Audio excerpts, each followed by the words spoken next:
It's hard to believe, but of all the people who talked about the mysteries of life after death, she was the one whose words shocked millions of people around the world. We are talking about an ordinary hospice nurse who could not remain silent and told about the incredible things hidden from prying eyes in the walls of medical institutions, from where patients never return alive. Not many hospice staff are willing to openly share what they saw when they were caring for dying people. However, the fact remains that almost every one of them regularly encounters phenomena that go beyond science, medicine, and rational understanding. Julie McFadden is one of those who decided to openly talk about what really happens in hospices. She is a registered nurse who worked first in intensive care and in recent years in a Los Angeles hospice. She had to deal with unexplained cases so often in her work that she wrote the book Nothing to Fear, to help hopeless patients and their relatives and answer all the questions that arise about dying and death. Every story she tells is based on real facts from her practice. Why shouldn't you be afraid of death? Julie firmly believes that death is just one side of life. You need to accept that it exists and not expect it to come with fear. After all, death is not the end of our lives. An experienced nurse gives two main reasons why there should be no trepidation before death. The first reason is that doctors are constantly witnessing amazing phenomena that occur during the transition of patients from our world to another. They cannot be explained from a scientific point of view, but they make eyewitnesses believe that there is an afterlife where our soul, having left our mortal body, lives a new, fulfilling life. The second reason: Julie has seen many times how the physical body facilitates a person's transition to another world. When the body realizes that a natural, inevitable death is approaching, it turns on the mechanisms that help us die. I'll talk about this in more detail towards the end of the video. And now get ready to hear a shocking story that can convince even the most ardent skeptics that the afterlife really exists. Julie often talks about her favorite patient. She took care of him for a long time and received a kind of parting gift from him. Now she is not afraid of death and hopes that this story will help you to cope with this fear. An ordinary patient sought palliative care. He was diagnosed with death at the age of 55. It literally stunned the man. He isolated himself from society, had no friends, and did not communicate with relatives. In addition, he suffered from pathological hoarding, and his house was cluttered with a lot of unnecessary things. It was the desperation of waiting for an early death that made him change his usual life and seek help. A team of hospice workers cleared his house of trash to make it habitable. Now he could live the rest of his time in more comfortable conditions. The administrators found several distant relatives who agreed to visit the patient. He lived in a clean house for several months, but the deterioration of his health forced the man to move directly to a hospice. McFadden often had long conversations with him about the meaning of life, the inevitability of death, and what would happen after. When he was on the verge of death, he was provided with continuous care. Hospice workers were on duty around the clock. On the last day of his earthly life, he was unconscious and did not know what was happening around him. Julie knew that she would probably never see him alive again. At the end of her working day, she mentally said goodbye to the patient and thanked him for the wonderful relationship they had. Strangely, she didn't feel sad, but rather happy for him. After all, his last days were spent in comfortable conditions under constant supervision. The hospice staff did everything they could.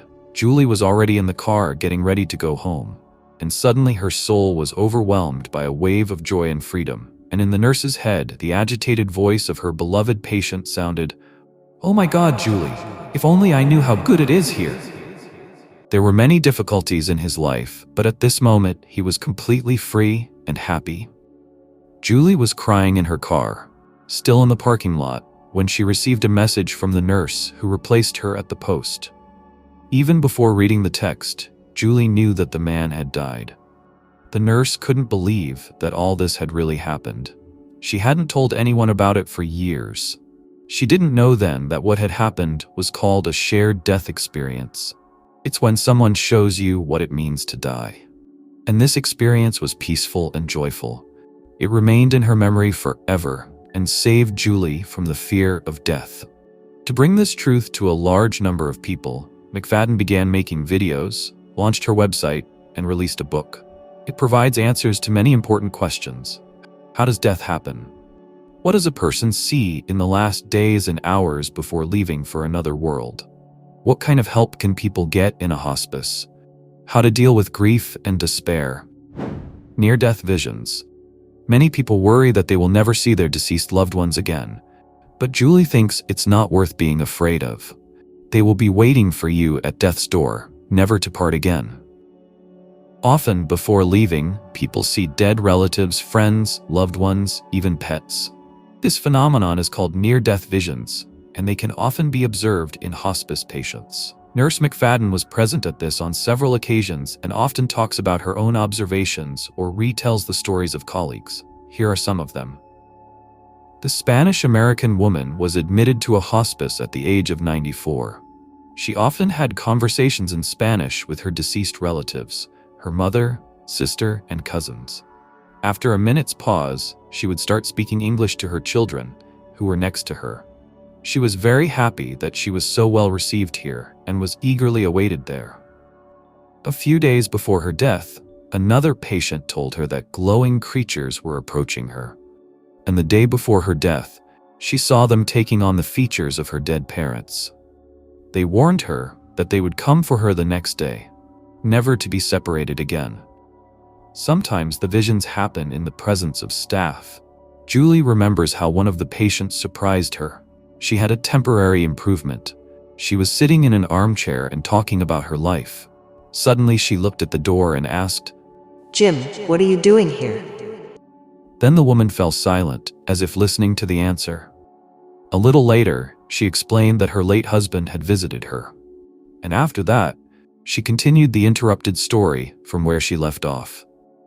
The most amazing thing is that the nurse claims that she felt the presence of a stranger in the room, but when she turned around, she saw no one. One day, Julia heard her ward talking to someone from the hallway. There were no visitors in the room, but the woman smiled broadly, looking into the corner, and said, "This is Julia, my good angel." The nurse realized that the patient had introduced her to an invisible interlocutor and was very touched by this attitude towards herself. Life after death exists.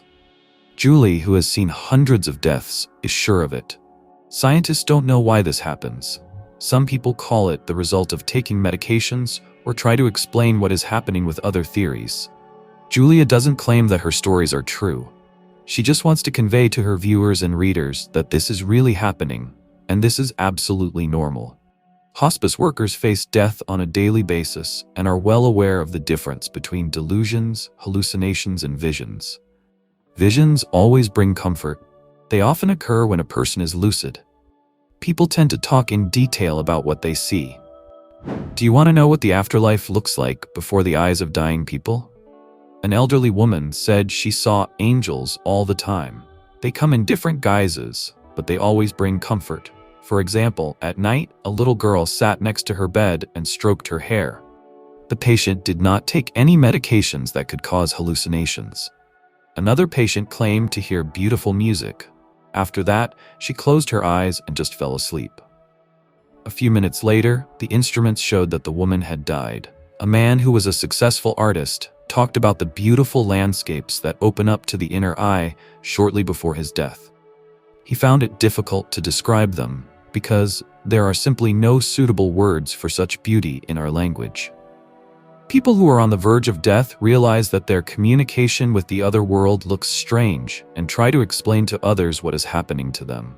This alone can be regarded as evidence of the complete adequacy of the patient. As for religion, it doesn't seem to play a role in the visions. Followers of any religion enjoy beautiful pictures of the afterlife. Even atheists who do not believe in the existence of eternal life sometimes see something unusual. Interestingly, visions do not occur in people who suffer from dementia or mental illness. Such patients may only have hallucinations that cause anxiety and fear. Ordinary near-death visions are always calm and peaceful. But what do people say before they leave this world? As it turned out, many dying patients pronounce similar words. Thanks. I forgive you. Goodbye. I love you. It's okay. I'm ready.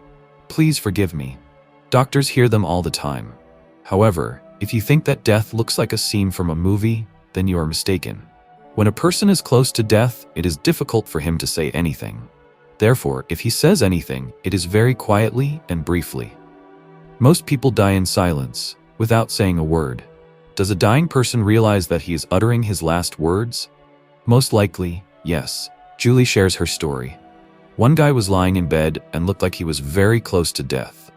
Suddenly he sat up in bed, grabbed my hand and said, "I'm dying," and then he leaned back and died. He wasn't scared, he just informed me of his death.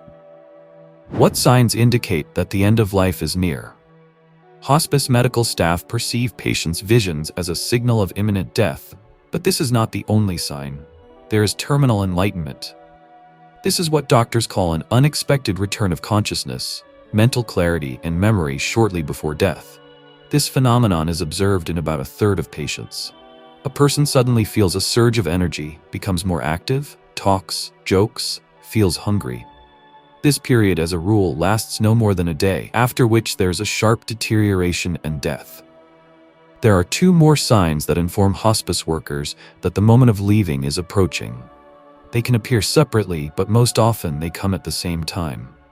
In medical jargon, they are called death gaze and death hug. The patient stares at one point for hours without looking away. Most often, it is located in an empty corner of the room. The patient is not distracted from contemplation for a minute. Sometimes, at the same time, a person stretches out his arms as if trying to touch or hug someone. This is an amazing phenomenon that is constantly being observed by doctors, but no one can explain what is happening scientifically. If a patient is asked what they see, they will answer that their deceased parents, friends, or just angels came to see them. Is it possible to set your own time of death? Sometimes a person decides for himself when to leave. If a patient says that he is going to die today, this most often happens, even if the physiological indications of the body do not signal an early death in any way. In such cases, Julie says that the patient simply made a decision and left. Sometimes people wait until all their loved ones are gathered together before they leave. Others, on the contrary, prefer to die in seclusion. It is not known why this happens, but hospice workers are sure that everything depends on the patient's temperament. People who lead a closed lifestyle leave alone, while more sociable people, on the contrary, want everyone to be around. McFadden tells an amazing story about a woman who decided that her time had come. The patient felt quite well and was absolutely adequate mentally. Before going home in the evening, Julie said goodbye to her until the morning, but in response she heard, "Thank you for taking care of me. Promise me you'll take care of my son the same way, and I'm tired, and I have to go home." Her son was an adult man, but had a mental illness and needed care. The nurse was surprised. "What do you mean? I'll see you in the morning." But the woman replied, "No, I'm tired, I'm going home." When Julie arrived in the morning, she found out that the woman had died quietly that night. But there are completely different examples that will strike you to the core.